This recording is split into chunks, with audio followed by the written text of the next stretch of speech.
I introduce Tom, just a bit of housekeeping. We're a small group today, so we'll do this quite, we're Tom and I are going to have quite an informal discussion. Feel free to put your hands up throughout and ask a question or make a comment or put anything in the chat, and we'll try and pick it up.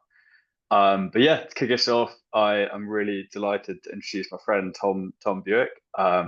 Tom's one of the UK's leading voices on skills, apprenticeships, workforce development. He's had roles both on the inside and outside of government. Not to age you too much, Tom, but I think you've spent over 25 years working in this area. So I'm sure you have a lot to talk to us about.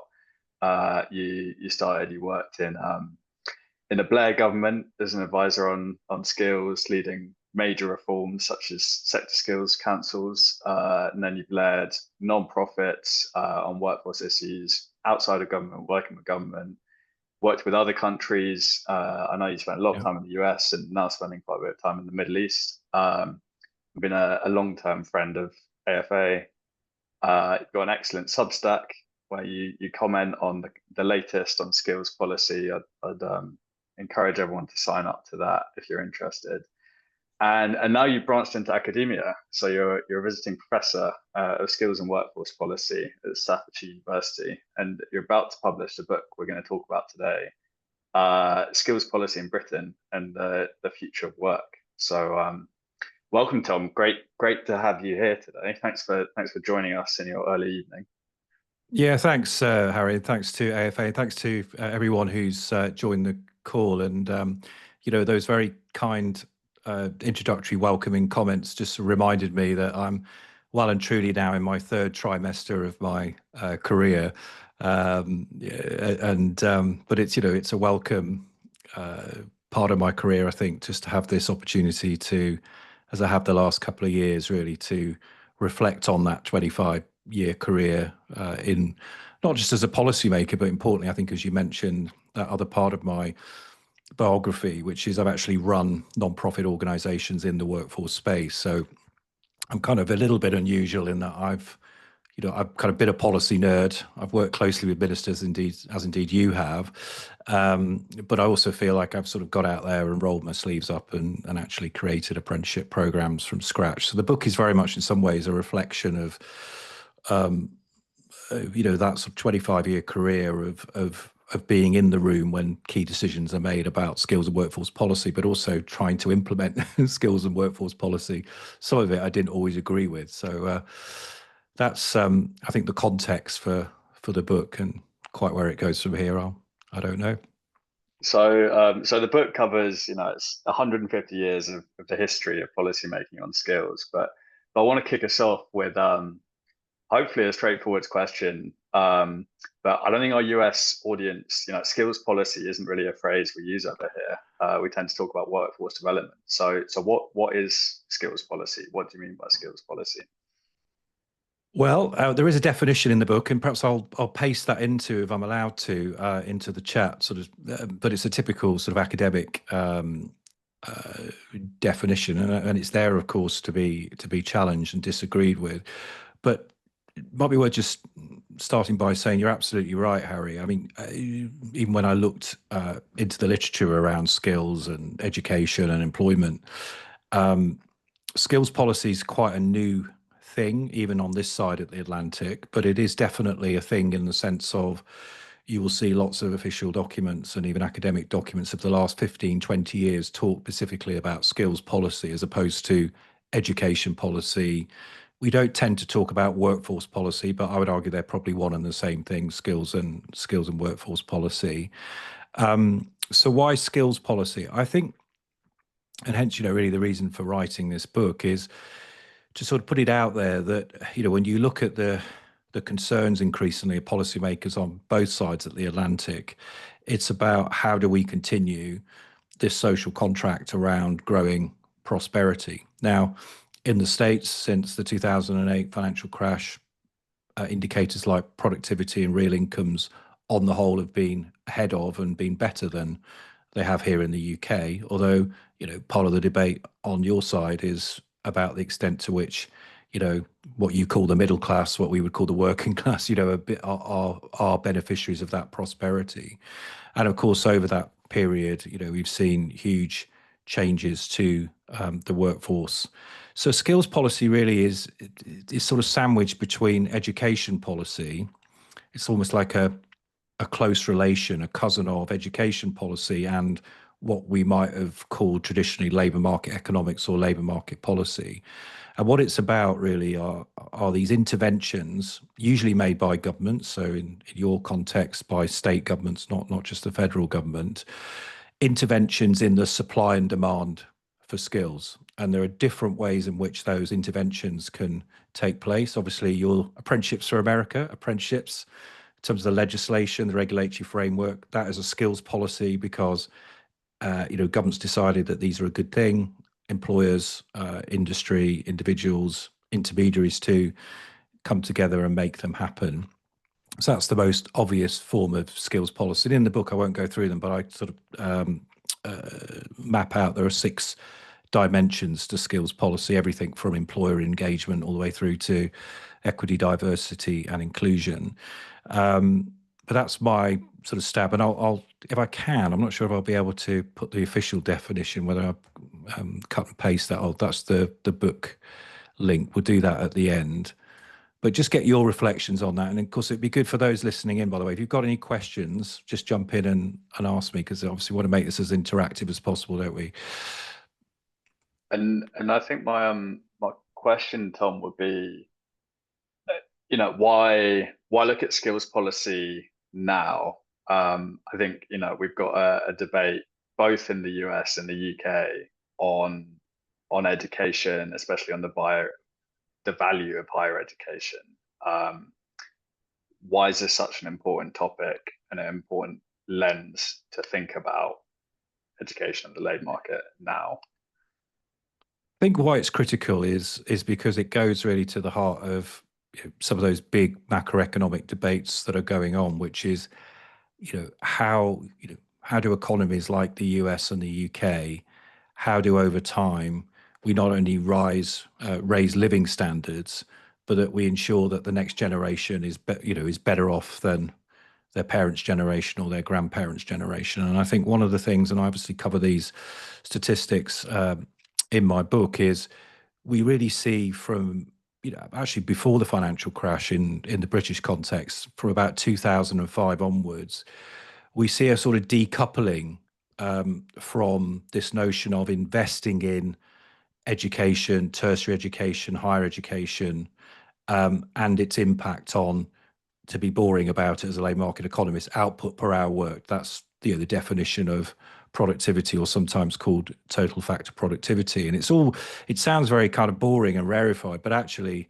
the key to any economy getting prosperous and its people getting prosperous is the extent to which it has the most productive workforce, because it's from that creates the profits, the goods and services that then can be paid back in terms of rising real incomes. And why skills policy is so important is because it's not the whole answer to productivity, but it's a huge part of that so-called productivity puzzle. And it depends on the country, but in this country, you'll know this as a former Treasury official, skills can be anything up to a fifth of that productivity output. So if you have poor skills dragging on your economy, what I call in the book, if you have an economy that is not delivering high level skills, is not delivering productivity and output, then you get trapped over time in a so-called low skill equilibrium. And this is one of the particular challenges, for the British economy. I mean, there's a paradox. We've got, on the one hand, one of the most educated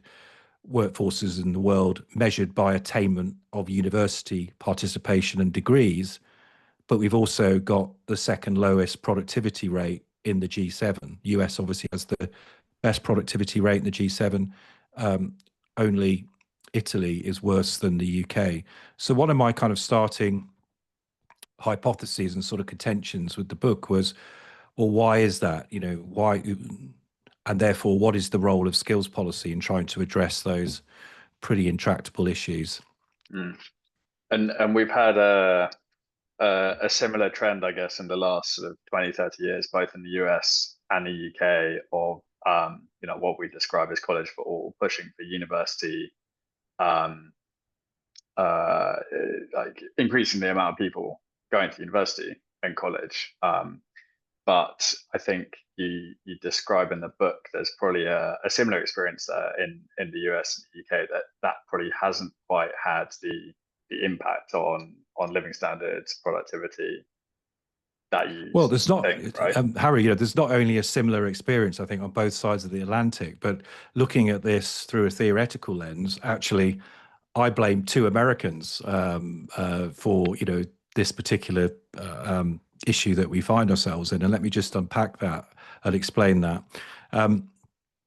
People may be familiar on the call with this idea of human capital, and there is actually human capital theory that sits behind this notion of human capital. And human capital, even as a term, was not, Adam Smith, the great classical economist who published his great work, his Wealth of Nations in 1776, which coincidentally was the same year that, you guys on the call decided to kick the British out of those 13 colonies. But when the Wealth of Nations came out, obviously Smith, as a classical economist, was really talking about, how the division of labor, how specialization can drive productivity, can drive economic success. And it's not really until we get to the late 1950s, early 1960s with American scholars like Gary S. Becker, who famously actually was awarded the Nobel Economics Prize for his work, for his book on human capital. Ted Schultz is another academic as well. So really the influence on both sides of the pond from the end of the Second World War onwards, but particularly from the early 1960s onwards, was really this idea that what powered sort of societies economically and socially was investment in human capital. Now, what Gary Becker sort of famously did was he said, well, yeah, but in terms of who pays for that human capital, he kind of had three camps. He said, well, individuals, because obviously learning, development, individuals benefit. So transferable skills, that was a responsibility, and I paraphrase, but he's saying that's the responsibility of individuals. That employers should pay for the specific training. Got to remember, this is an era of sort of Fordism and factories. So it's the idea of you need to be tooled up and trained up on a production line. That's the job of the employer. And that the state has a role in providing the investment, particularly for individuals, because the credit constraints of, it's fine to say to an individual, well, you pay for your own learning, but what if you don't have the resources? So that's where student loans, that's where the idea of student loans comes from in that human capital theory, and why obviously in some countries, many European countries, they don't have a student loan, student financial system. They take the view that education is a public good more than it is a private good, and therefore collectively taxpayers should pay for example, free higher education or free tuition. So it just gives you I think an opening, an eye into this window theoretically, the dominance of like human capital theory on both US and UK policymakers. Now, one of obviously the great campaigns that came out of that, particularly in the US, was the notion of college for all. In the UK context, it was famously Tony Blair's 50% of under 30-year-olds should go to university. But underwriting all of that actually was Daniel Bell's idea. He wrote a book in 1976 called The Coming of Post-Industrial Society. So this whole idea of a knowledge economy. So really we see this combination of human capital and the coming sort of post-industrial knowledge economy as a key rationale for why policymakers said we've got to invest in college for all. The knowledge economy is coming. We need to expand our provision in this area because these jobs, these white collar jobs, these jobs in administrative, higher technical, professional occupations, that's why we need the college for all approach. Now, interesting, when you look at the data, and I do this in the book, as you know, and there are writers like, again, Americans like Claudia Golding, an academic, who makes this argument that by investing in human capital, you invest in economic growth, to crudely paraphrase her work, which is brilliant. But of course, in the data that she presents, that's exactly what you see. You do see in both the UK and the US, and indeed in other advanced economies, you see almost a direct relationship between the setting up of elementary education, the expansion into secondary education, the expansion into, and you see how these, society is getting prosperous, more and more Mm. prosperous as each phase of education has expanded. Now, there's a great book by Philip Brown and Hugh Lauder called The Death of Human Capital, because they look even more at all these different data sets. And what they describe is really a happy accident. Their view is that human capital investment in human capital itself doesn't cause economic growth. We as individuals do cause economic growth, right? Because we're the participants in the economy. But just, having a policy of saying, invest in the supply side, invest in more colleges, invest in more school education, that in itself doesn't cause economic growth. And what we've kind of really seen, I guess, in the debate and what's opening up now over the last 20 years in particular is, because again, we're seeing this in the data, is a decoupling, for example, in the wage premium, the types of jobs that, for example, 4-year college graduates are getting in the US or 3-year honours degree students are getting in the UK. We're no longer seeing that direct relationship between get the credential, go into a brilliant job and be paid on average more than someone who hasn't gone into who doesn't have that credential. And hence that's why, all the debate we're having then about, well, is it about trying to turn degrees into jobs, or should we be turning more of our more of our jobs into degrees? So degree apprenticeships, education in the workplace. It's no wonder that policymakers on both sides of the aisle, but also both sides of the pond, are having these types of debates. But what I really show in the book, I think, is it's this decoupling from the idea of investment in the supply side equals economic growth, when in fact the challenges now for both our economy are on the demand side. They're in the Mm. workplace. It's, how do we ensure that work is organized in such a way that it delivers on higher productivity and therefore rising real incomes, et cetera, et cetera. Yeah, completely. Which is, going back to where we started. That's why skills policy, looking at that intersection of education and the labour market, is so important. You've got this kind of explanation of the overall theory, good to invest in education, but it's clear we've got a declining graduate premium, we've got high dropout rates from college, we've got lots of people working in jobs that don't need degrees. It's clear something is going wrong in that connection between education and the labour force. Um, we just talked about the kind of the theory of who pays for what, who's where the individual's responsible, where government's responsible. You also talk in the book a lot about the practicality of funding approaches and the various different experiments the UK government's had with funding skills over the periods you look at. Are there any big lessons for the US you draw out from the UK experience of how you fund skills? Well, as you know, Harry, we've had so many different approaches to how we fund post-compulsory education skills. I mean, it's a real smorgasbord. So I think, in some ways, we've been more American, dare I say, in terms of how we've innovated and experimented, and not all of these things have worked out, and sometimes they haven't been even given the chance to work out. But it comes down to this basic principle that post-compulsory education and skills, there are sort of three beneficiaries. There's obviously the individual, there's society, and then of course there's the workplace, and there's employers.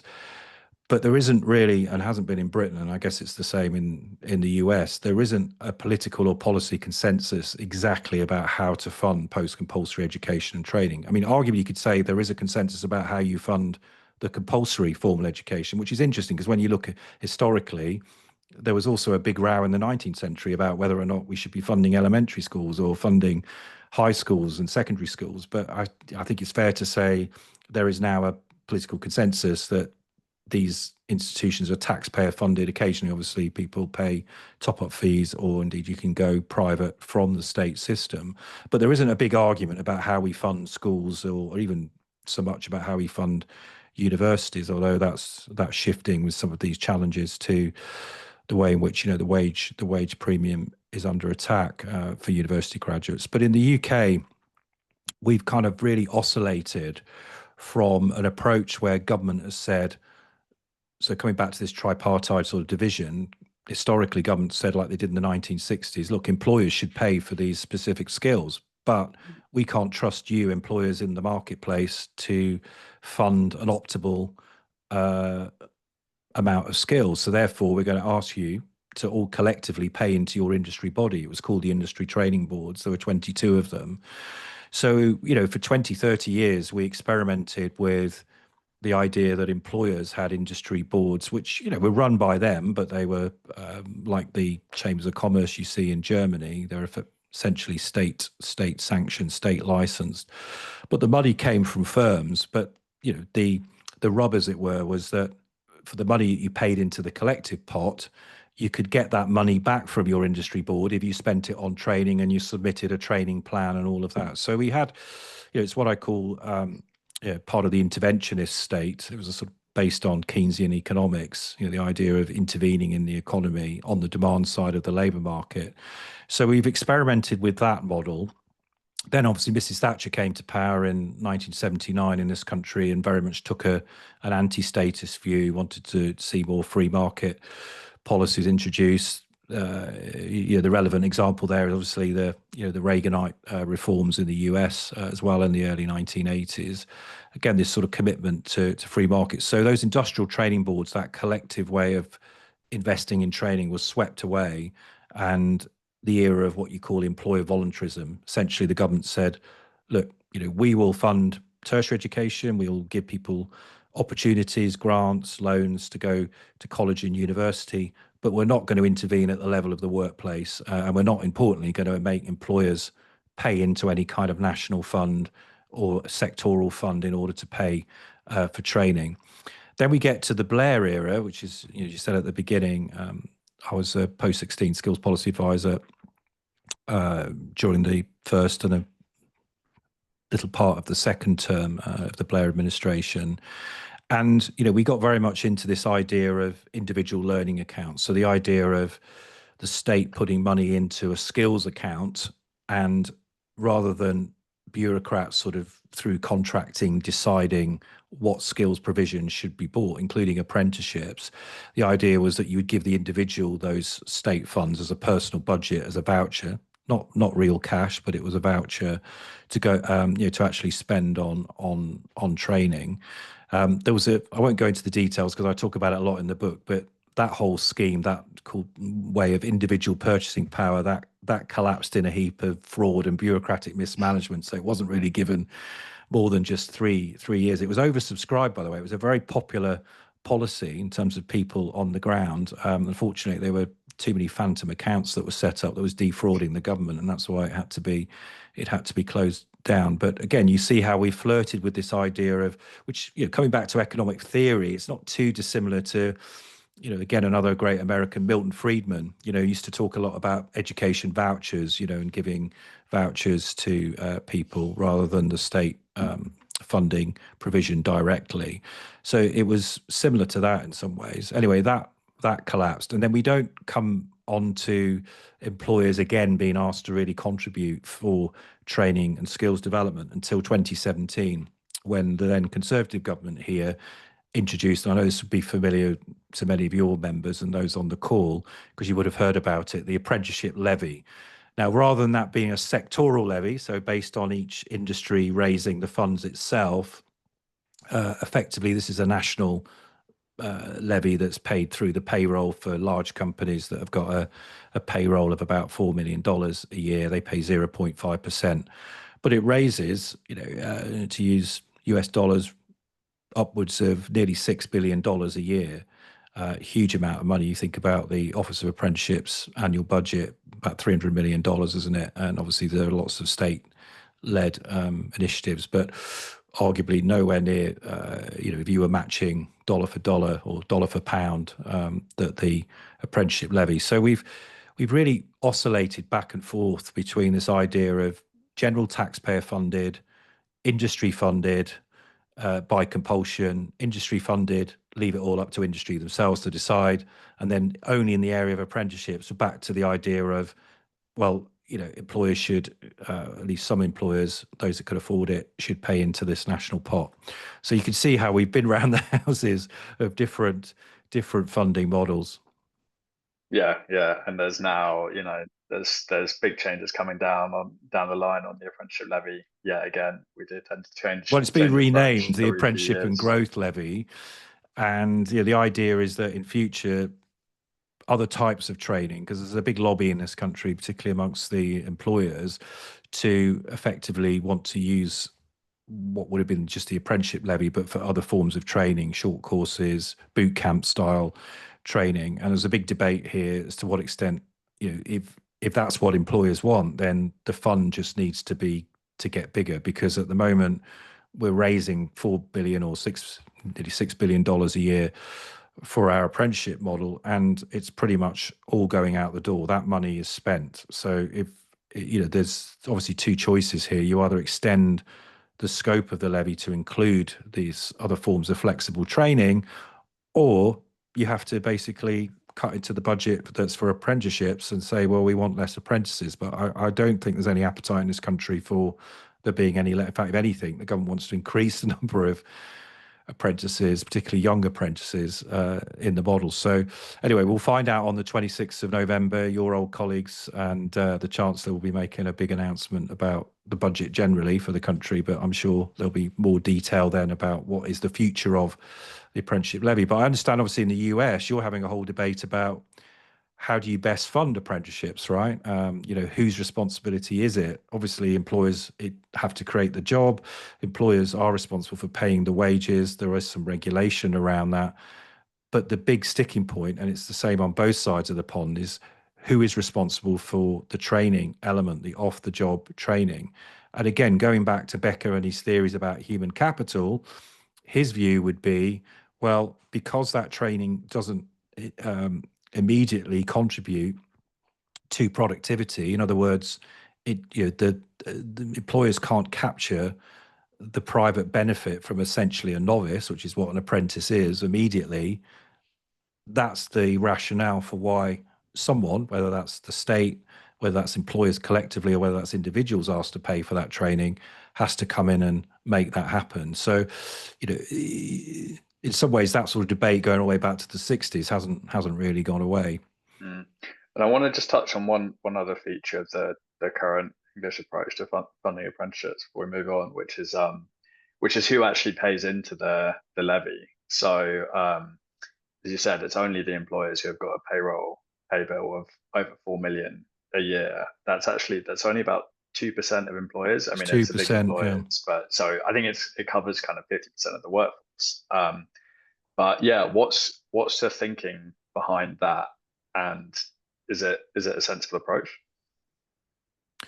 Well, if you've read, I know you do read my Substack, you know that it's one of the things that I constantly rail about, that I think 2% of employers are British firms, albeit they're very large firms, will be very profitable firms. I mean, if they've got a payroll of £3 million plus, they employ a lot of people. So whilst it's only 2% of British firms, obviously that will be a higher proportion of the workforce, because these larger firms are employing tens of thousands of people. I mean, interestingly, my main objection to it only being 2% is really on economic grounds. It's not sort of because I just think the government should tax more firms and pay in. Actually, it's to do with this idea that should 98% of firms who can, by the way, benefit from that money. So it's not as if the 2% of firms are paying into the apprenticeship pot nationally, and then only those 2% firms can get the money back in terms of taking on apprentices, although there's obviously a key driver for them to do so, which is why we do see higher take up of levy paying employers than we do small and medium-sized enterprises and micro firms. That's been one of the outcomes of the apprenticeship reforms in England. But my argument really is about saying, if you want to tackle the poaching problem, this idea of this firm trains but another firm doesn't train, and therefore just offers through the commodity labour market higher wages to someone. So effectively what's happening there is you're shortchanging the employer who has trained that individual, because in a free labour market, obviously they're entitled and welcome to go on and work for somebody else, particularly if it's going to pay them more. So my argument, as it was, by the way, in the 1950s and 1960s amongst economists here, as to why the industry training boards were introduced, it was much an economic measure to try and deal with what's called in economics poaching and externality effects. So this sort of notion of free riding, effectively. So given the government here is committed to trying to grow the number of apprenticeship places, surely, and it's saying that the budget is nearly overspent, then where else do you go for that money? I think you extend the scope, not necessarily to all employers. I think you exclude the very small and micro businesses, but I've made a proposal to them around lowering the payroll from 3 million to 1 million. And again, it's all back of a cigarette packet, but a recent Fabian report didn't disagree with the sort of figures that I was coming up with. It would raise about £1.5 billion extra a year, Harry. So you start to see how, in terms of this idea of a growth and skills levy, mainly for apprenticeships, but also for other forms and training, that's where you get that money from. And I think it's just worth highlighting against the whole context here. And I haven't actually seen the American data, so I can't comment on this, but I'm very knowledgeable of the UK data because we collect this through a tool called the Labour Force Survey, and it goes back many, many years. Training investment in the UK has halved in the last 30 years. So since the disbandment, really, of those industry training boards, actually, the cash investment that's gone into the workforce has halved. But interestingly, the ratio of wages to profits has not changed. The ratio of dividend payouts has not changed since the 1980s. So there's something going on there in the labour market, in the economy, where arguably what's been happening is employers have actually cut back on their training budgets. If you look at the UK compared to the European Union, we're spending about half per employee than most European Union countries are on training investments. So that's another driver for saying, well, if firms won't individually invest, then you need to find a mechanism where they have to collectively invest, but importantly, that investment then makes its way back into the skills and training system. But what I'm describing is probably an anathema, isn't it, to most American policymakers? I mean, the idea of the state kind of coming in. I mean, maybe there are some states that will do this. I don't know. It'd be interesting to see what people, they leave their comments, think about this, even this idea of a levy. Is that something that would fly in a federal context or in a state context in the US? It'd be fascinating to know whether that's the case. Yeah, I mean there are a few states with payroll taxes that do use that on training. That hasn't quite spread to apprenticeships yet, but it's an interesting idea. But there's an important point you made there. It's not just about where do you get the money from. The levy in England works itself to encourage employers to use apprenticeships. We've seen more and more Yeah. levy payers take up apprenticeships. I want to Yeah. move on to another big idea in the book. So one of the ideas that you critique quite a lot is that the UK over the past 40, 50 years has been centralizing its approach to skills policy more and more, is at the equivalent at the federal government level. And you call it bureaucratic market centralization. We're having an interesting debate in the US apprenticeships world now, where the push is less at the federal level, more at the state level. So I wanted to ask a bit about your views on that and why you're a proponent of a decentralized, more local approach to skills. Yeah, so as you know, Harry, I kind of chart this pretty sad story really from 1981 onwards, which is remarkable really, because going back to what I said about when Mrs. Thatcher came to power, obviously had the Reagan reforms in the US, there was the general view that the state should get out of the way and should deregulate. And that certainly happened in relation to, for example, the abolition of the industry training boards here. But conversely, and I show this empirically by charting all the different policies and institutional developments since 1981, what we've seen is that the state has got more and more engaged in skills policy design at the national level. So not only is it, for example, obviously raised money, both from general taxpayers, more latterly also from employers via the levy. But it also has got involved in, for example, saying what you can spend that money on. So you can only spend apprenticeships on apprenticeship standards. Who devises the standards? Yes, employers are involved, but it's a central state body that devises the standards. Now, that's different in Switzerland, that's different in Germany, because those employer associations, they set the standards. Actually, the federal government in both those two countries have virtually nil involvement, zero involvement. So this is what I mean about bureaucratic, in that the state has not only taken a view about the funding, as you would expect them to, but has also, it's what I call, and what they call actually, training products. They've devised the training products that money can be spent on. Now, interestingly, those training products then are not delivered by civil servants. They're not delivered by public agencies, although arguably you could say colleges, our equivalent, your equivalent community colleges are part of the public sector now in the UK, but they're delivered by often private sector intermediaries. And I know this is a model that's very, popular actually among AFA members. You've got lots of intermediaries yourself. And it is a very good model, right? Because it's about the connection between apprenticeship, the world of education, and the world of work, and that's why they're called intermediaries, I guess, in the US sense of the term. We call them independent training providers, as you know. So that's the market part of bureaucratic. There's a competitive market, but crucially, unlike any other competitive market that we would be used to, for example, going down to your local Walmart or Target or CVS, the government sets the price of these training products, right? So, it's not as if the market, through the usual supply and demand mechanism, comes to the price that consumers, in this case employers, would be prepared to pay for the training. This is all set centrally. So government controls the funding, government controls the price, and it regulates the market of intermediaries. So intermediaries are not like you would expect in any standard market.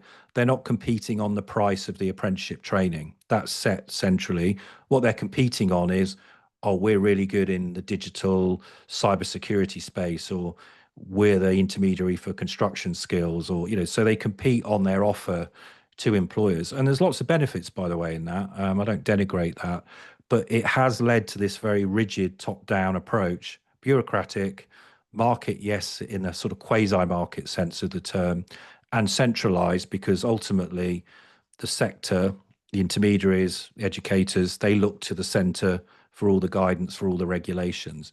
Now, that is a model that I think has not served the UK well. What's my evidence for that? Well, it's the decline in apprenticeships overall. We've seen a decline for the number of apprenticeships for young people, an overall decline in the number of starts since 2017. So from a skills policy point of view, is that effective? I think if you've got decline, that's not a good thing, particularly given all the reported skills mismatches and all of that in the economy. So it's why, as you know, I end the book by calling for triple decentralization, essentially saying that, and this is obviously within a UK context, that we would be better off arguably being more American in our approach, like treating this as a very complex labour market. A top-down design, however well designed, however well planned, is never going to be able to second guess the decision making that goes on across 75,000 different occupations. This is not like we run our schools, where there's a national curriculum of 8 subjects, and on the whole, the education secretary could tell you at 2 o'clock in the afternoon on a Wednesday, most of the nation's children are doing double geography. And I think the challenge we've seen is that policymakers, who are often, by the way, part of the education world, they're part of the schools world, that's how they look at the labour market. They think, okay, we can standardize this, we can design this from the top down, and then they scratch their heads when they see, not many employers are buying into this. We haven't got enough small firms that are offering. Why is that? So my argument is decentralization, but within an ecosystem that has the right incentives, financial, cultural, and social incentives that drive the system towards success. So in future, really, what I'd like to see the UK model be about is the state absolutely setting the policy around apprenticeships, being the strategic architect of the ecosystem, making sure that employers are paying into this collective pot so it can be redistributed out in order to pay for apprenticeship training. I think all of those tenets of a skills ecosystem are the right ones. But in the end, the decision making, so for example, I wouldn't set the price for the apprenticeship off the job training through the standard. I think that should find its natural level through market mechanisms. Um, I would, for example, give young people through their individual skills account the equivalent of the off the job training as a voucher that they can go to an employer and use that in order to get the apprenticeship place. So you start to see how some of these ideas from human capital and other sort of models start to come, to fruition with the idea of triple decentralization. So yeah, I would carry on doing what you're doing in the US, Harry, with the notion that really the action for the funding of apprenticeships should take place as much as possible. The organisation of apprenticeships, the funding should be more at the state level and within those relevant ecosystems. So with the intermediaries, the educators, and the employers. But that said, I still think there's some merit in having a universal financial offer. Now, in the US context, that's probably never going to happen in relation to some federal levy, some federal payroll levy. It might happen at the state level. But I know it's one of the areas that AFA have looked at in relation to this idea of a payment by results. So this idea of it is like a form of voucher system. I say that loosely, but it's the notion of if you incentivize intermediaries, players in the market who know that if they secure the slots, then the federal government or the state government or some other entity will stand behind the creation of that slot in relation to a financial incentive or paying for the off-the-job training, then that to me seems like quite a market-friendly way of then scaling up and expanding. Because, as you know, with all the great work that you do on the Hill, and I know John and all your colleagues at AFA, you're looking at this whole area of, how do you actually scale up the model beyond the executive order of 1 million, is it? I think you've committed to over the next few years. I mean, I'm still old enough to remember the Mark Benioff in the first term Trump administration who set the moonshot goal of 5 million apprenticeships, registered apprenticeships. I think that was following that first Trump won White House roundtable on apprenticeship. That was meant to be the goal, and that would have been achieved by now. And obviously, you can see in the figures, the American registered apprenticeship model has year on year performed well. I mean, you see the increase in the numbers. I guess, for people on the call, and I'll have a look at some of these comments and questions now in a moment. I'm sure there's some frustration about at what pace will you be able to develop that scale, because it's sort of been, the needle's been hovering around that 500,000 to 1,800,000, for some time, hasn't it? Yeah. So yeah, just to reiterate, instead of that kind of quite statist approach where the government is setting the price, determining the training products, which by the way we've both been part of and contributed to. Instead, you would advocate for a far more decentralized world where government's role is about that. You said strategic architect, making sure the incentives are in the right place. Yeah, I think importantly, Harry, it's decentralized, but it is still a system, or as I'd like to prefer to call it, an ecosystem. So it's not that argument that says government's just got to get out of the way and not be involved. It's about saying the government needs to focus on what it's good at in the value chain. And really what government should be about is creating overall, the positive environment for apprenticeships. And to be fair, we've seen a lot of that under it's been a very bipartisan thing here over many years, talking up the importance. In fact, only this week, the Prime Minister, Sir Keir Starmer, announced, for example, that the ambition of the government going forward is that 2/3 of young people now, so rather than Tony Blair's 50% target going to universities, he announced this week that 2/3 of young people should either do a gold standard apprenticeship or go to university, which could include, obviously, a degree apprenticeship. So without a doubt, the debate is shifting and has been for some time here. But the problem for this bureaucratic market centralization model, and why I don't think it will work, is because the government is in every single aspect of the value chain. It's trying to design a system from end to end, but then is falling short in each of those areas. Instead of actually getting out of some areas and leaving it up to individuals to choose the best path for them, leaving it up to employers, and importantly, leaving up to the intermediaries where it's appropriate to set the price of the training themselves rather than that price being set at the centre. Mm. I'm going to ask you one more question, then I'll bring Jim in. Just zooming Yeah, out, good to see him. you've covered 150 years of skills policy. If you had to choose one thing, what's the one message you would want policymakers in the US to take from that UK experience? That investment in human capital is absolutely vital, but it's not enough. It won't create economic growth. So another way of looking at that from, through an economic lens is purely thinking you expand the supply of skills to your economy and that the economy will just take care of itself because you've got all these, that model, that way. I mean, it may have broadly worked for about 40 years after the end of the Second World War, but it's very clear that is no longer the case for all the reasons that we've touched on briefly in relation to the American debate about the declining value of degree credentials, for example, in the labour market. And again, that's in my view, a consequence also of supply and demand. I mean, if you oversupply any good in any marketplace, either the price will fall or the demand for that good will collapse in some way. So I think these debates now about how do you look at the whole skills supply chain, but relate it more to the behavior of firms and the nature of work, which is where these issues around AI, home working, how do you look at the organization of work?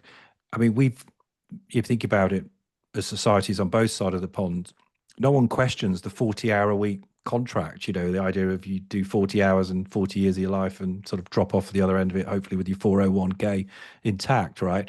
And it seems to me that a debate needs to be had about whether that is going forward in a world where we're going to see more automation. We're seeing through AI, for example, the attack on entry-level roles, on so-called white-collar jobs.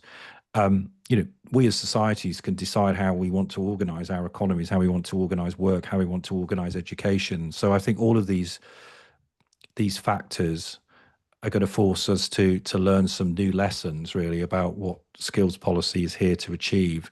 And I think it's as much about the demand side as it is about the supply side, where historically that's where skills policy has began and sort of ended. Oh, let's just have colleges for all and the economy will take care of itself. Yeah, Is that completely. any longer the case? Which I'd say that's a theme through the book as well. How do you bring the demand side into policy? How do you meaningfully involve industry and employers? Jim. Hey, thank you very much. And good to see you, Tom. And thanks for joining And us. you, Senator Rosapep. Always good to see you. I have not read the book yet, so this may or may not. But it's not out yet, Jim. So I know that's it'd why, be amazing if you had. Fair enough. So it may or may not be in the book, but that's why I thought I'd raise it with you. I mean, it won't surprise you what my question is. Most of the talk has been about policy, and the only political context has been when the Labor Party and the Conservatives were in control. My question is, you've studied this over, well, your study is of 150 years. You haven't studied it for 150 years. It feels like that some days.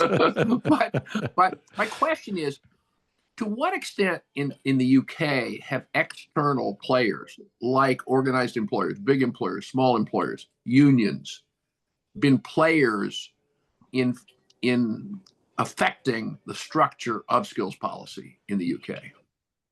Or it's been politicians and bureaucrats mostly? No, historically, it's what, in that European social partnership model sense, we'd say both sides of industry have collaborated through these corporatist institutions. So if you think about, the European story, particularly the British story, actually going back more than 150 years, the medieval guilds, right, were corporatist associations. They were essentially, employers that regulated the supply of both skills and occupational licensing, in effect, to their sector. So that was very much an old idea, and that transferred from really the early 19th century onwards, as Britain first industrialized and then other countries did, shortly after into this notion of actually the state shouldn't, politicians shouldn't really be too involved in the whole issue of employer training and what goes on in the workplace at all. Hence, I call that the incremental and laissez-faire sort of state prior to 1945 here. But really post the Second World War, what government said is, look, this is an important issue, but we're going to leave it to you through your industrial training boards, employer owned, chaired by employers, all the key employers, the leading captains of industry were on all these boards. And what the state will do is, because only the state can coerce, for example, the payment of taxes, will ensure that other employers in your industries will have to pay into this collective pot. But you, the employers, not bureaucrats in distant Whitehall buildings here in the UK, will decide what to spend that money on. You will decide how that money should be reinvested back in the sector. So really for many years, and that sort of so-called post-war Keynesian consensus, the view was that the state was really like the architect. The state would set the legislative framework, but really it was over to employers and trade unions to get on and work out how best to do the detail.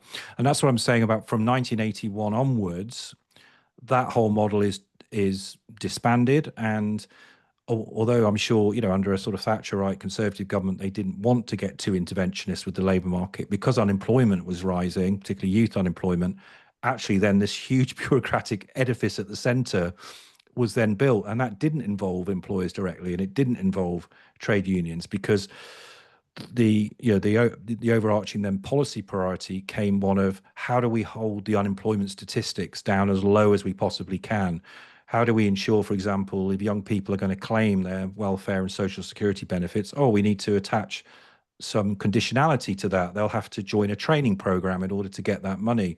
So you start to see how the state, regardless of what the employers really thought about it, got more involved. And there is a sort of hypothesis here that other experts, and not just me, have this view that one of the paradoxes of a kind of conservative government actually getting more active in the top-down state development of skills and employment programs is that it sort of started to train employers themselves to believe that, we don't need to provide this investment in training because the state's going to come in and subsidize it for us through general taxation. So a bit like pouring gasoline, onto the fire.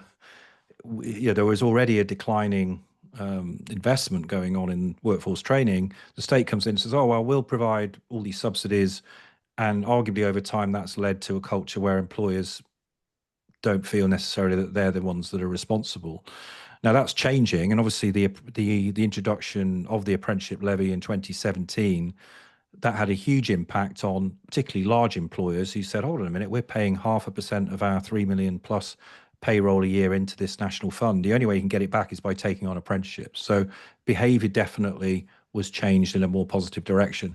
I just think we've got to do more of that, and as I say, get more employers paying in, because that way they'll all want, there'll be more employers that will want to get their money back and take on apprentices. Great, thank you. Bring in one last question. Ashley's asked a really good question in the sidebar, which is about what a levy system might look like in the US, and so this will be more likely at the state level. But the question, Tom, which I wonder if you've got a clever perspective on, is how do you then think about externalities? What do you do then about employers? An employer in one state could poach employees for another, where that state has paid for the training costs, or changes in the cost of doing business. So indeed, and externalities is absolutely the right term, and I dedicate chapter 7 talking about these externalities in the training and labour markets, and there are something obviously the Chicago School of Rational Economists don't recognise that such externalities would exist, and hence there are these kind of two schools of thought. But I certainly take the view that there are these externalities which lead, as you say, to things like poaching, free riding, and suboptimal investment. I'm not sure so much I would have a clever solution or clever answer for you, Harry, but one thing I would just leave with you to think about is, even if at the state level you've got these different potential payroll systems, or even if at the federal level, is one idea to attach the entitlement, as it were, to an apprenticeship grant or the funds that pay for the apprenticeship training to attach that actually to the fact of whether you're an American, you're a citizen, you're a resident of the US. In other words, you channel it as an individual, because if you think about Pell Grants and these other, these are federal wide mechanisms, right? So it doesn't matter what state you're in, you'll have access to a Pell Grant. I mean, that's my understanding of how it works. So I think there is probably a fix around saying, do you make this almost like an entitlement in the way that the College for All movement ensured that access to finance and a loan was an entitlement? So there's then a debate about, is that, additional funds in addition to the college money or not? But I don't want to get down that rabbit hole because it's probably quite a controversial debate to have. But I would, it's back to this idea of, triple decentralization. You think about decentralizing resources at the individual level, at the sectoral and industry level, and thirdly, obviously, at the spatial level. That's what I mean by triple decentralization.